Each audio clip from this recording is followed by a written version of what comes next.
So I face the same dilemma most shop owners face. I need a workbench. What do I look at to get one? There's a few options. One, I can go to the big box store and buy one of those flimsy ones they have. They look nice. It looks like thick wood. It looks like solid wood, but then, it's probably not all that solid when you get underneath the, whatever's on top, probably veneer or something. The metal looks pretty flimsy, pretty thin. It'll hold up a little bit, but once you're really putting forces on it like you're going to use a workbench, it's just not going to hold up. The second option, I could go build one myself. I go to the store, get all the hardwoods I need, all the metal, anything I need to make it work, and I come home and start the construction process, and it's going to take weeks, months, maybe years for the way my projects go, but I'm not sure I wanted to go down that road. Plus, it's going to be really expensive. Man, hardwood is crazy expensive. So there's a third option. One of the auction sites I follow, they sell county, city, and local school district materials. And I was watching one of the sites, and it was the local school district just right down the road. And they had a couple of work tables listed. The listings online didn't show a whole lot. So I went down and looked at it. Took a couple of pictures of the two they had. Had I known how much I was gonna like it, I would have bought both, but I decided just to buy one. There was a lot of interest in it. I got a really good deal. Even with the 10% buyer premium that I had to pay afterwards, it was still much of nothing to pay for a workbench this quality. Now this thing is incredibly heavy. When we showed up, it was me and my son in my truck, and I think it took 3 of the school district employees to help me load it up. It was incredibly heavy. The listing said pickup required. It should have said crane and 3 friends required.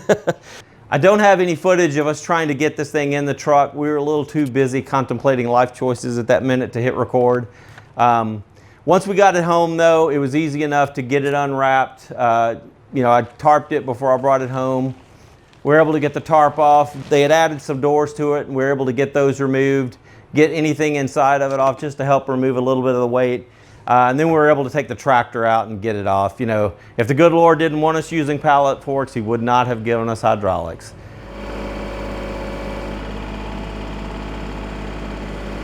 And we're gonna back it out of there. Now, lowering this thing is a bit of a challenge. These don't operate like a normal forklift. You have to lower it a little bit, adjust the angle, lower it, adjust the angle. It's not like you can just lower it like you could with a forklift, but we got it on the ground. We got it into the carport, and then we were able to start taking off that top shelf. I would have probably kept the top shelf on if we were going to use this up against a wall, because it would have been nice to have that storage, but it's going to be more the center of the work area, so I didn't want a shelf there to be in the way. I want to be able to access the work side from all 4 corners. So we removed the screws that were securing the metal frame to the workbench top. Gotta love those old slotted screws. And we realized real quickly that's where all the weight was. That thing was hard to move. The metal frame is heavy, but a big chunk of that weight is on the workbench top itself. Popped out those bottom pieces from the frame, and that gives us access to take the those feet off. So nothing, a impact driver and a socket won't pop off really quickly.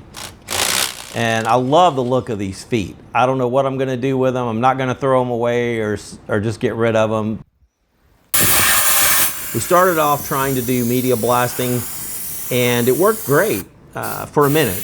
The problem is I had a very small compressor at the time, and it would run, build up pressure, and then we could media blast for just a minute or so, and then it would be down, and we'd have to wait for it to recharge a bit. It was just not very effective. So we moved on to a heat gun and a metal scraper, and that actually worked really good, especially on the straight areas like this. You could just kind of keep it really heated and it just peels off. That was nice. We still came back with a sander, of course. What would I do if I wasn't sanding all day? You can see there all the different colors / layers of paint that have been on this thing. I'm not sure what the original color was, and I'm not sure how many the school district put on it to protect it over the years, but it definitely had a lot of paint to get off. We were trying multiple ways to do it, and I took those bottom pieces and used the hand seamer there to kind of straighten out a few dents, kind of get it bent back into place there.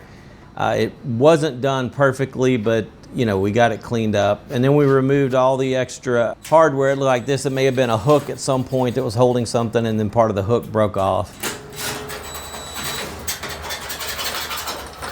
We're gonna need to remount the holes a little bit where the feet were. The casters we bought had a larger stem, so we're gonna want to use a drill bit there that's the same size as the stem, so it just holds it. And we'll drill this one out, and then we'll test it to make sure it's the exact fit that we want.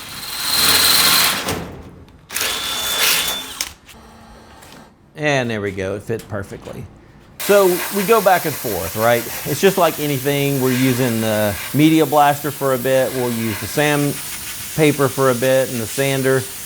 We'll use the scraper and the heat gun. After a while of doing any of this, it was just mind-numbing how long it was taking. So we even got out the metal brush and tried to do that, just to do anything we could to remove rust and make this go a little quicker. It seemed like this was just endless sanding. Now, at least here I'm smart enough to wear a face shield to keep it out of my eyes, and a dust mask to keep it out of my lungs. So that worked really good, because there was a lot of stuff coming off of there. We had one bent area where the feet / the casters attached. Just with a sledgehammer and a ball peen hammer, I was able to get that back into shape pretty easily.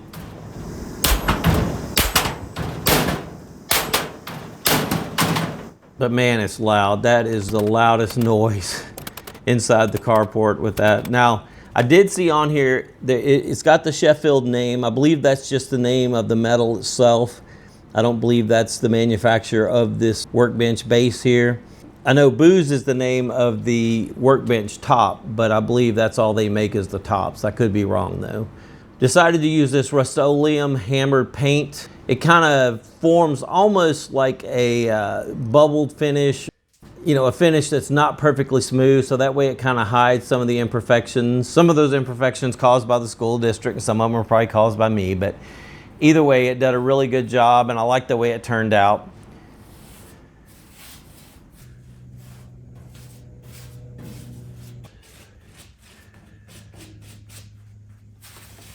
And there's the Sheffield name again. Anybody that knows anything about that, please let me know. And I would love to try to date this Workbench and figure out how old it really is. But I think the finish turned out really good. It's a very durable finish. It gives it a very industrial look, and the gray was exactly what I was going for. I considered black, but more I looked at it, I just liked the gray a lot. It just fit with everything else, because I didn't want it to disappear when I was shooting video or anything on top of this Workbench. And definitely the roller seemed to work better than the paintbrush. It gave a very good finish. And now that I've at least got the bottom done, I'm going to go ahead and put the casters on so we can get the metal frame on the floor and paint the rest of it from there.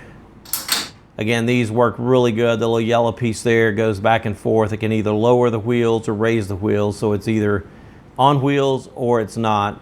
That was exactly what I was looking for. And now I'm just going to start cleaning up the bottom of it. You can see at this point we did go ahead and move the wood block top, set it on top of the metal frame. Now we do seem to go back in time here in a little bit where, you know, we're working on the wood top, but it's not on the metal frame. And you know, we were doing all of this kind of at the same time. Depending on the weather, I may be outside working on the metal parts, or if it was bad weather, too cold or rainy or something, I'd be inside the shop working on the wood block tops. Hand seam me one more time to get that last bit exactly straight there. And then we're just going to start painting this. And by this point, I'm just so tired of painting. I'm so ready for this to be over. This is the way my work always goes anytime I'm doing anything. I enjoy it at first, and then I'm just over it and ready to be done. So I was so happy to get these last few pieces painted.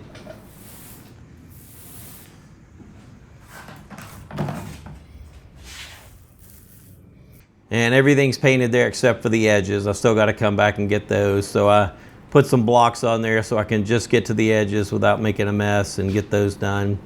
Now that that's dry, I'm ready to get them installed into the workbench, and we are pretty much done with the metal frame at this point. And again, you'll notice the workbench top is already installed. That is gonna be coming off in here in just a minute. We're gonna go back in time when we were starting from scratch with the workbench top, when it still had all the original gunk on there. And here we are again. The workbench top is off the frame now because we're going back in time a little. And this is right after we had brought this thing home, and it was so gummy. There was so much mess. Everything just stuck to it. Even sawdust in the shop was sticking to it. It was such a mess. Again, I don't know how many layers of any kind of finish there might be on this thing. And I don't know if there's food residue. There could be grease. Who knows? This was actually a work table in, I guess it was inside one of their kitchens, either educational kitchen or their actual work kitchen. Luckily they didn't use the top as like a cutting board for meat or anything, but it was still pretty beat up. First thing I had to check though is how level is it, and it looked really good. There was definitely no big dives there that I need to clean up. And I tried using my belt sander, but all my belts were pretty sad shape and they were just kind of falling apart on me. I gave up after about 3 or 4 of those and just switched back to my other sander.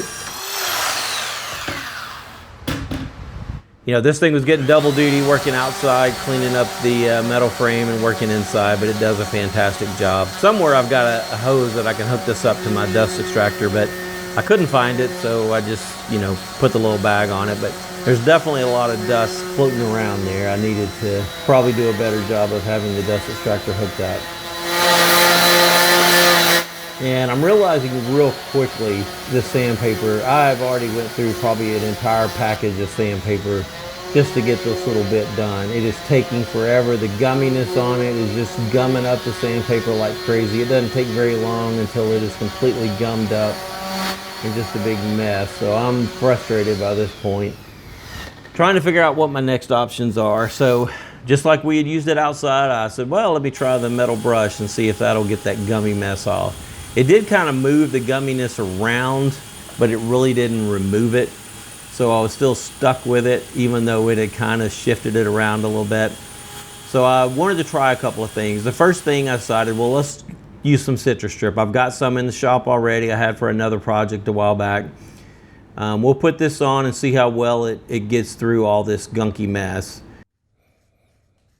Just painted a test section to start with. I didn't want to put it everywhere in case it, removed something or damaged the wood some way, but I just wanted to test it on one little spot. So I put it on and let it set and grabbed I'm not sure why I grabbed a plastic spatula, but anyway, I had a plastic spatula and I was able to get that off.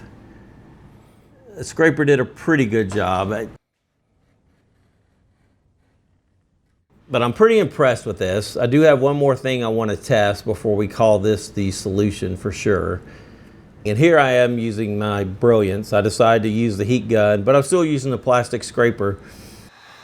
Not really thinking through that's not going to work very well with the heat gun. So the plastic scraper ends up getting, the end of it's not so straight anymore after I get the heat on it for a while. But I can see really quickly, it looks like it wants to come off. The plastic scraper is just not doing it. So I switched to a metal scraper and it definitely starts removing the stuff. It is not as seamless as it is with the citrus strip. I mean, it's taking me a bit of time to do every little scrape there. It takes a while. I have to heat it up and heat up the scraper, but it does eventually do it. It's just, and what I don't realize yet is that it is not getting 100% of that off. It's getting that top layer, but there's still a layer, a shiny layer under that is not getting removed. I really can't tell that until later on. You'll see it when I'm trying to get the workbench completely cleaned up.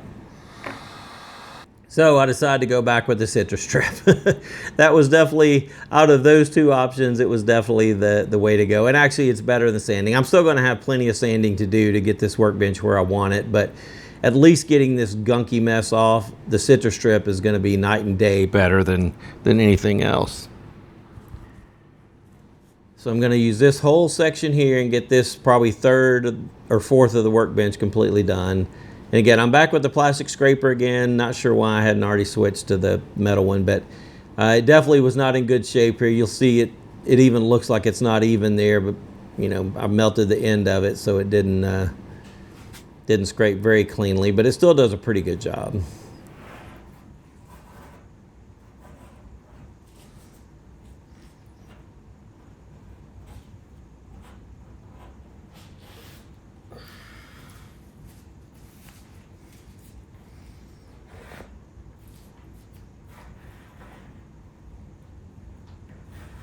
So it's like this is some type of ASMR type content, just getting to watch it scrape this junk off. And the best thing about this is I just take it off, put it on a paper towel, and then I just go throw the paper towel in the trash can and grab another paper towel. It works perfect. And actually, you know, the finish underneath is in really good shape. The wood is in really good shape afterwards. It's not going to require a lot of sanding like some of the other areas will. I'm still going to have to do a lot of sanding, but it's not at all what it would have been if it still had this gummy layer on top of it. And now for the rest of the workbench. I went ahead and soaked the whole thing with citrus strip, and now I'm using the metal scraper, and it works so much better. You know, and I'm not pushing hard enough to dig it into the wood itself, but definitely to dig down and get that entire first layer of the gunk off. We'll speed this up a little bit just to make it where we're not sitting here watching scrape this off for 30 minutes. But believe me, this is something amazing for me to watch after knowing the pain I'd went through already trying to get all that cleared off.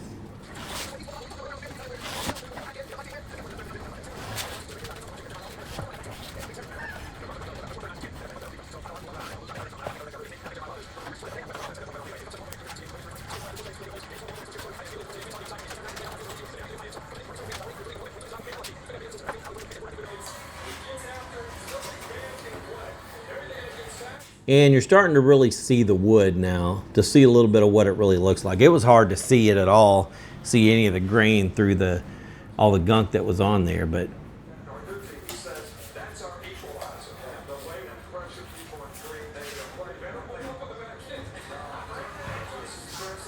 all right, we're finished with that part. And now you can see on the end there where I did the scraper and the heat gun, it definitely did not get that as clean as I wanted, but I'm doing the ends now with citrus strip, getting as much of this gunk off as I can. Getting that cleaned up. And now I'm back to more sanding. And I swear to goodness, this is all I end up doing for the second half of this video is just sanding, sanding, sanding. You know, even with the citrus strip, there's still so much to clean up. And I probably, if I wouldn't have sanded the part that was closest to me there, and made it a completely different color, I'm not sure if I would have sanded this entire workbench. But, you know, it definitely looked better afterwards. The wood grain starts to pop on that maple. It just really looks good. And here you can see how big of a mess that is. The heat gun and the scraper really didn't get that last layer off. It kind of left it with a sheen there that I had to get off with the sandpaper. And I tried all different types of sandpaper. I bought different brands. I bought the net kind, the mesh, different grits. I was trying everything possible to get it where I wouldn't have to keep sanding, but I had to keep sanding. No matter what I did, it was just, it all worked, but it was a slow process getting it done.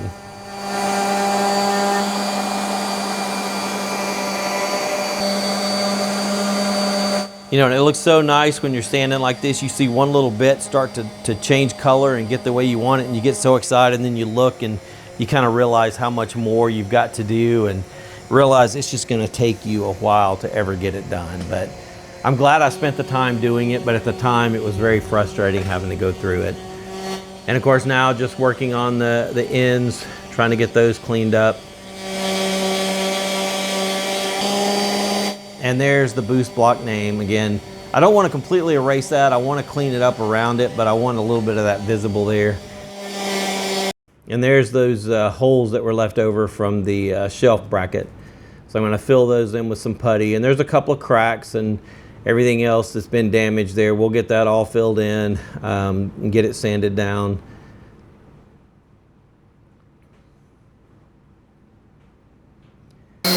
And we're sanding and we're sanding. At this point, I'm smelling maple dust so much, it smells like an IHOP in here. I keep expecting somebody to bring me pancakes. So I went back and forth on what to do. Do I put anything on the workbench? A good friend of mine, Keaton Bauer from Keaton Bauer Woodworking, said, you know what, if it was me, I wouldn't put anything on it. I would sand it down and use it as is. It's a workbench, it's meant to get beat up. And you know, he definitely made a good point that he doesn't want it to be slick. He wants it to have some roughness to it so it holds pieces as I'm working on it. And I definitely agree with that. That's a very good point. But I was kind of concerned that it might end up soaking up moisture. This shop is not heated or cooled, so I end up with a lot of moisture in here certain parts of the year, and I didn't want it to be absorbing moisture, or if I work on something that's got oil in it, or if I spill water on it, I didn't want that to soak into the wood. So I figured the boiled linseed oil would help it out. And man, I tell you, I love the look. It really makes that grain pop. Now again, I wasn't going for the look. I wasn't doing this so it would look a certain way. I did this so it would be protected. And I was just really impressed with the way it came out. I did the initial coat, then I rubbed it off after a bit, then I put a couple more coats on a few days later. And overall, it just looked really good. And I believe it's gonna hold up just like I wanted it to. Once I was done with that, I need to go ahead and attach the wood block top to the metal frame. So I'm back underneath it there with the camera looking up, just putting the screws back in there. Now I did replace the screws. I'm not using those normal slotted screws that were in here before. And there you have it. All of that work, and I end up with this. I mean, it could be called a workbench, or you could call it a tank with a maple top. Either way, I'm pretty sure a workbench like this would be well over $1,000, and I ended up investing a little over $100 and quite a few hours of sweat equity to get it where it needed to be. But overall, I think it's worth it. You know, I started off thinking about 3 options. It was go out and buy a flimsy one from a big box store, build my own, and the 3rd option turned into get an auction one, you know, an actual industrial workbench and restore it. And that's the option I went with, and I'm really happy I did. I'm very happy with it. What's your best auction find? What's something that you found on auction and brought into your shop? Maybe you had to restore it, maybe you didn't. I'd love to hear your stories in the comments. Hey, before everybody goes, I do need your help with one thing. There's an empty space under here, and I'm trying to figure out what to do with it. I'm thinking I could build a nice drawer system. You know, I could put a lot of deep drawers in here. I could build a couple of shelves and be able to put a lot of stuff in there. If you look around my shop, there's stuff everywhere that needs a home. Or I could take a little nap in here. I don't think anybody can see me in here, so it's even better.